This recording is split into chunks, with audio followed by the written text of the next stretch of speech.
Welcome back, Sebastian here. So time for my preview for the 2024 Formula One Australian Grand Prix. Starting with a review of last year's race. It was won by Max Verstappen, of course. The podium was rounded out by Lewis Hamilton and Fernando Alonso. A very chaotic race, 3 red flags, including that crazy restart with 2 laps to go that left, it seemed, half of the field in a gravel trap somewhere or in the wall. Perez also had a very good recovery as well after a pretty rough qualifying where he crashed himself out at the very first corner of his first lap. Now, moving on, taking a little bit of a look at the circuit itself. 5.278 kilometers, 58 laps are expected to be completed on Sunday, and the race lap record, of course, in the current configuration is 122.35, which was set by Sergio Perez in last year's Grand Prix. 4 DRS zones as of now, although I believe the first year with the new format, they got rid of one of the DRS zones, I think between Friday practice and Saturday, so we'll see what happens on that front this weekend. A very tight track. Overtaking has historically been very difficult at this track, so qualifying is going to be very important. And given that qualifying for the most part has been closer than the races so far this year, I would expect qualifying to be pretty exciting. And if we have a bit of a mix-up, let's say a Ferrari starts on pole, for example, perhaps the Grand Prix is a bit more exciting than if that situation would happen at Bahrain. Your best chances for an overtake, turn 1 and turn 3 as well, as you get a double dose of DRS there. If you're really bold, you can try to make a move into turn 9. We saw a couple of those last year, and even though getting a run out of that turn 9-10 chicane is very difficult, if you can follow closely through there, you can also sometimes make a move at turn 11. Lots of walls, lots of gravel traps everywhere.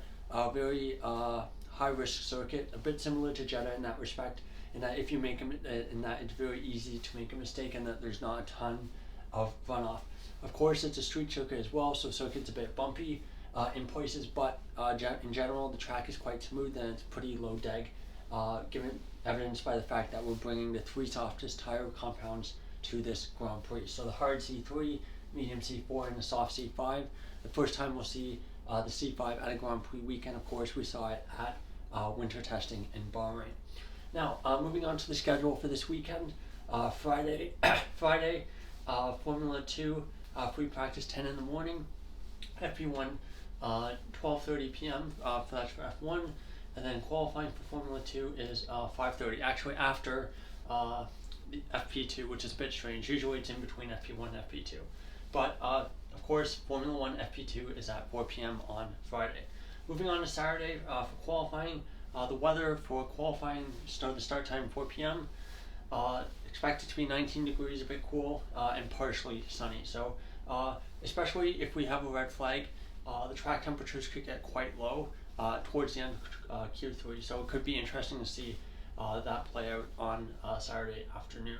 But before that, we have FP3 12:30, and then we have the F2 sprint race at 2:15. Finishing up with Sunday, the F2 feature race is 11:35 with the Grand Prix a 3 p.m. start local time. 20 degrees Celsius is the expected temperature, and again, same as Saturday, expected to be partially sunny, partially cloudy.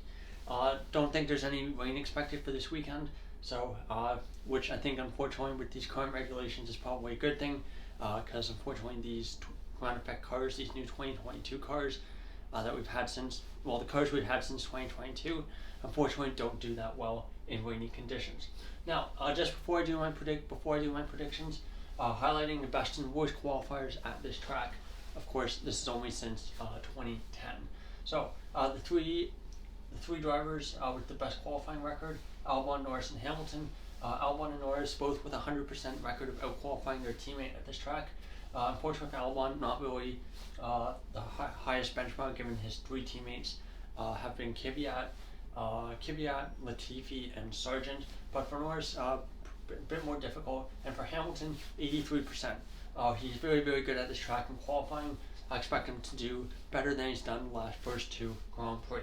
Worst qualifiers, to not many people's surprise, Lance Stroll with 20%. only qualified one teammate here, and that was Sergei Sorokin in 2018. And that was his first ever Grand Prix, by the way. All right, number 2, Valtteri Bottas, 22%, not great, although of course being Hamilton's teammate for so long probably didn't help there either. And then number 3, bit of a surprise for me, Esteban Ocon only at 25%. Now, finishing off with some predictions for the weekend, I think a Verstappen Grand Prix win is going to be highly likely, barring some kind of crazy DNF or mechanical issue. I think Verstappen's a pretty clear bet to win the Grand Prix. I'm going to go with Sergio Perez in second. He's finished second in the last 2 Grand Prix. He's had another very good start to the year, except this track is where things started to go wrong last year. He, of course, second the first Grand Prix in 2023, and then won the Saudi Arabian Grand Prix. And then Australia's start is where some of his struggles really started to show up. So it'll be really important for Perez that he has a really good Grand Prix in Australia. I think the car looks very good, and as long as he's able to do a decent job in qualifying, I think second place should be on the cards. For number 3, I think Ferrari look like they've been consistently the second strongest team to start the year. I don't really think that's going to change in Australia. And given the fact that Sainz is going to be coming off of abdominal surgery, he's not going to be at 100%.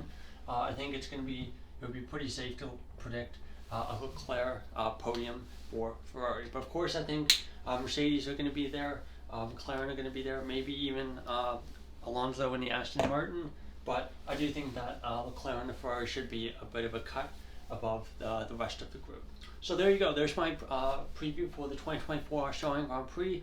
Should be a good one. I'm looking forward to a race that's not in the middle of the night for a change, so I can actually do the reviews at pretty promptly after the races finish. So thank you so much for watching, and goodbye.